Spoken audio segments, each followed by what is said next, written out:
Hey everybody, welcome back to more Pirate Galaxy. In the last episode, we finished off the behemoth on Aurora, and now we are here in orbit of Terasa in the Antares system. One thing, if you haven't gotten all your Lustra tech installed yet, I do recommend that before getting too deep into these story missions because they do start to get quite tough. Without further ado, our first story mission is reporting for duty.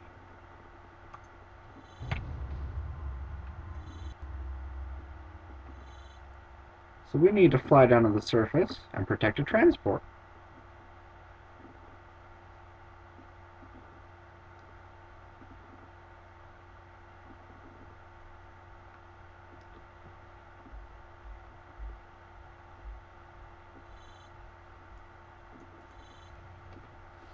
This is a rather simple mission. All we have to do is fly to the marked area and kill a few things, and then tag along with a transport.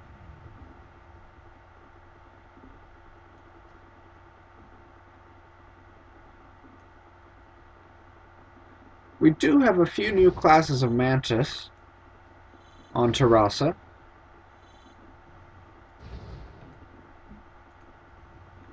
Alright, we're going to get to meet a few of them over here.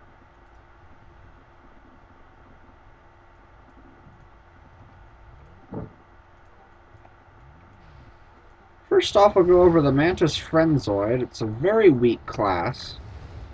It's one of the things that you can kill in even your Vega ship. It's not very tough. Then we've got Rocketeers.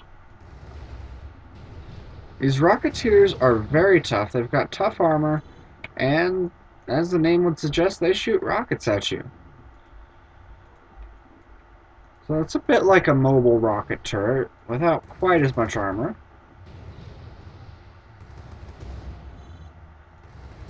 The purpose of the Friendzoid is really to introduce a new item, which you'll see that it has a speed actuator running. I guess that's not a new item, but no other Mantis has had it up to this point. Alright.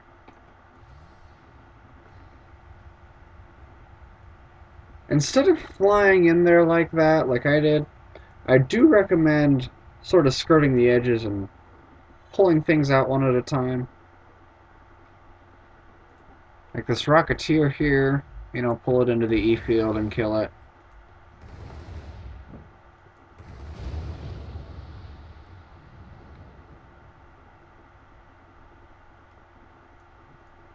Now we just have to follow this transport all the way up here to the other Graviton depot. From here it's a bit of a snooze. There's also one more Mantis class, which we haven't met yet, but which looks just like the ship I'm flying now, which is the Mantis Antares Storm. It's based off the design for a Mantis Barbarian. Barbarians can be quite tough. They introduce an item called an attack buff, and when we get to fighting barbarians, you'll get to see what that is. Basically, it introduces a 10% damage bonus. A little bit like an aim computer, except it doesn't offer an accuracy bonus on top of the damage bonus.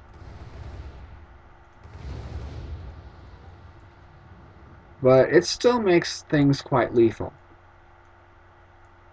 The other thing, I mentioned Avengers would be getting an aim scrambler in Antares.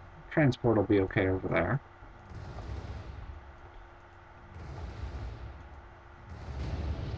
And accidentally killed that one. And there it goes. Those can get quite annoying.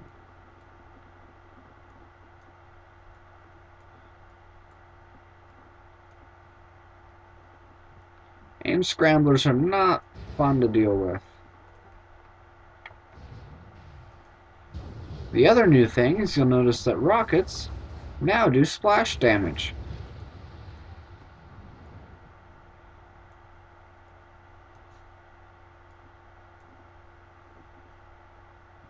So your rockets will hit multiple things at once. It makes life a lot easier for storm pilots. Splash damage is the best part about rockets, really. Being able to kill and damage multiple things at once.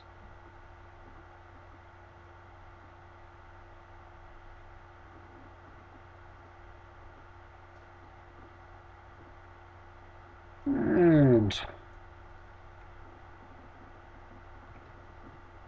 almost up here to the reactor, or the depot rather.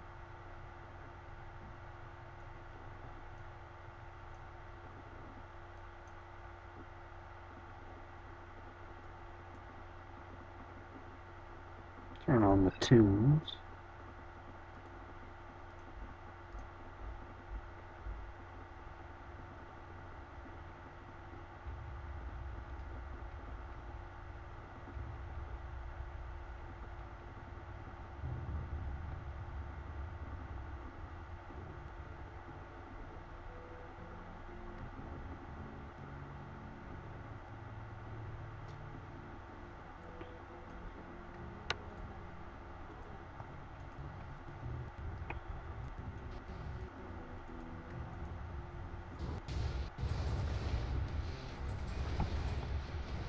One other thing that I should probably mention is that Sentinels are still not aggressive. You can fly past them and they really won't care. Unless you attack an Avenger that's nearby them. For some reason, the Sentinels and Antares are very defensive of their Avengers.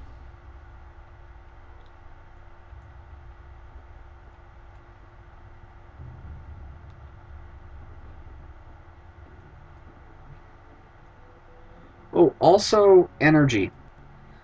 Don't bother trying to fill up at the E field on this LZ, because the E field on this LZ really sucks. It's terrible.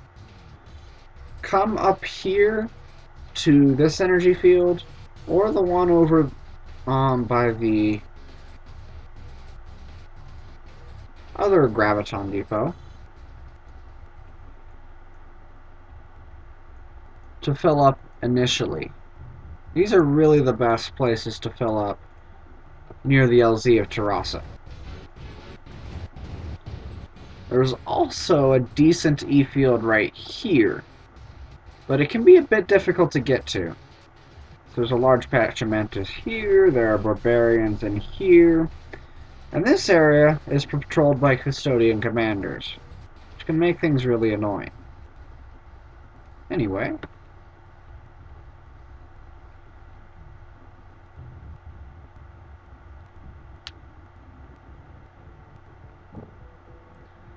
I'm going to switch ships for this next mission. It's really long-winded, and I think I'm going to end up fast-forwarding through most of it.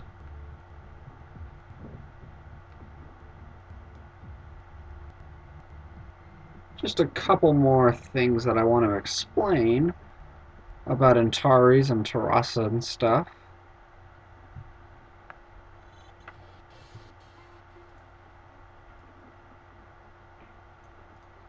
Change into Ivanova's ship.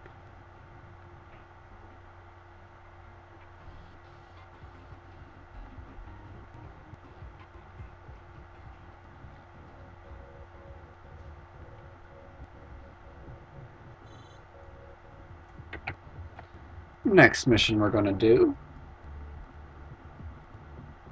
is Graviton Collection.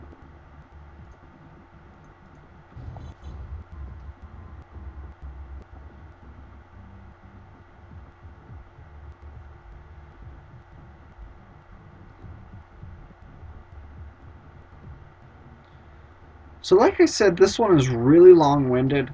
It's not too complicated, but it's pretty boring. So I'm going to discuss things on the way to our first mission area, or second mission area rather, and then I'm going to probably fast forward through the rest of it.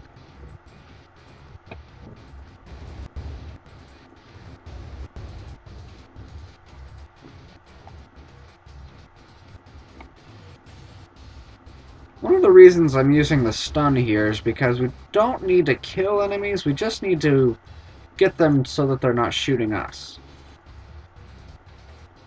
Just to show you how long-winded this mission is, we're given an hour to do it. And I'm gonna turn around and go this way.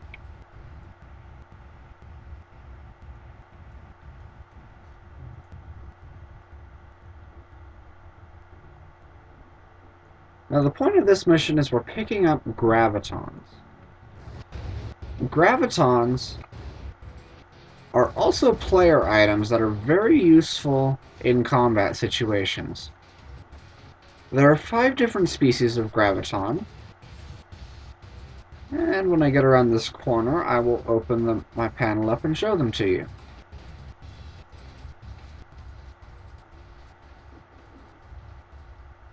There's Pyrope, Citrine, Beryl, Iodine, and Mycolite. Each has a different purpose, but now that we're at the mission area, you can see these are yellow, the ones we're looking for. A good way to find one is to open up your targets panel and turn off Alien. The item will show up as Graviton level 1, and it's a great way to spot it rather quickly. Because as soon as it appears, it'll show up in your targets list. At this point, you can either go back to the Graviton Depot, which I recommend if you're still on a Vega ship, or you can continue on with the other 4 Gravitons. The reason I recommend going back if you're in a Vega ship is because you fail the mission if you die with Gravitons on board. Every time you go by the Graviton Depot, it offloads your Gravitons.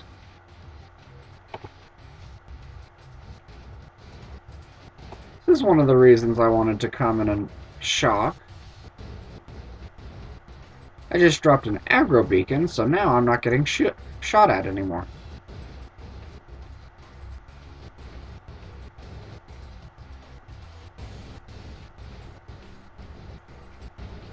Let's see, next mission area is over here.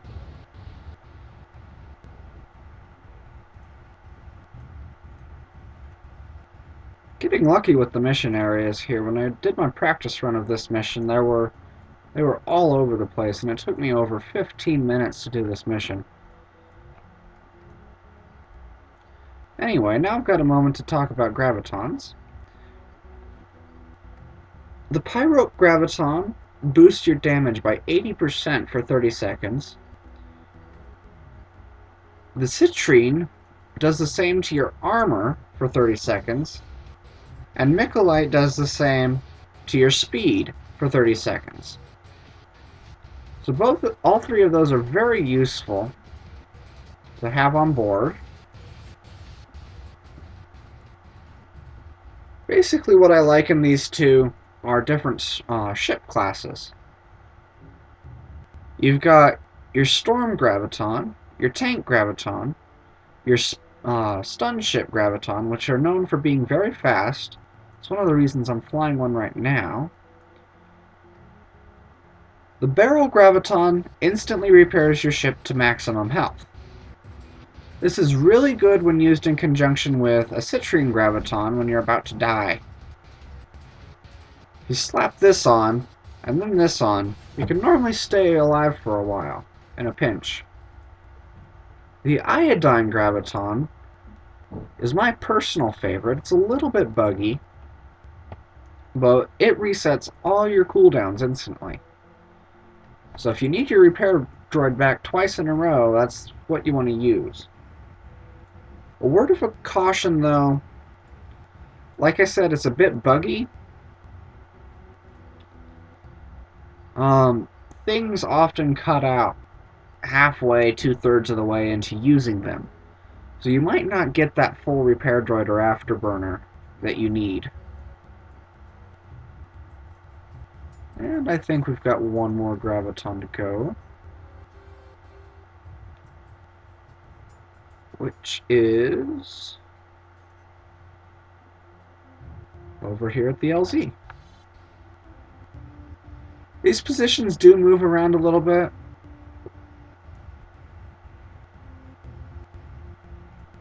None of them are really too terribly difficult. You know, if you're in a storm or a tank, just clear the area out. If you're in a stun, drop your aggro beacon. Things like that.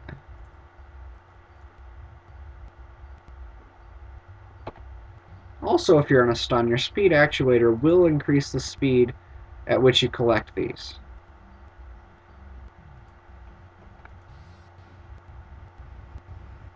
It's the only item I know of that actually causes it to go faster. Until you actually turn the Gravitons in and get to 100%, you'll keep getting mission areas. So you can do this mission for up to an hour if you really want to. I mean, I don't know why you'd want to, but you could, theoretically.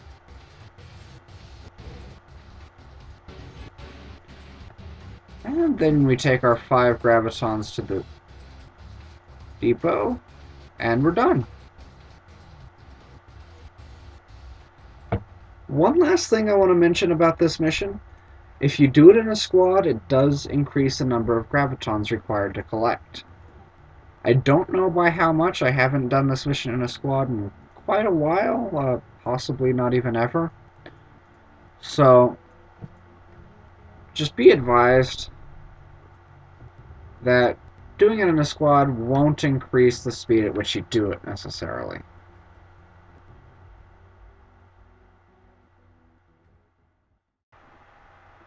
Alright guys, that about covers it for this video. Before I sign off though, I do want to go over a couple more things. First off, regarding Gravitons, you can drop one now every 12 hours, Antares through Tau Ceti. They do not drop in Vega though. I've gone back and checked, and it's not like something you unlock, they just don't drop in Vega for whatever reason. Secondly, Gravitons have a 3-minute cooldown, so be careful when you use them. You won't get a chance to use one twice in the same fight. Also, at the end of this video, I've attached a clip recorded with some new software that I'm hoping to get the full version of and get a couple new hard drives and start using this summer. The software does record this game at about 1.4 gigs a minute, so it's not going to fit on my little 500 gig hard drive quite yet. And finally, tell your friends, guys. Don't forget to recommend these videos to other people too. You know, if you see someone asking for help in Vega, just go ahead and direct them to this Let's Play. Because Vega is soloable. Antares is mostly soloable. So, make sure people know about this. Anyway, don't forget to like and subscribe. I'm out for today. I'll see you guys next time.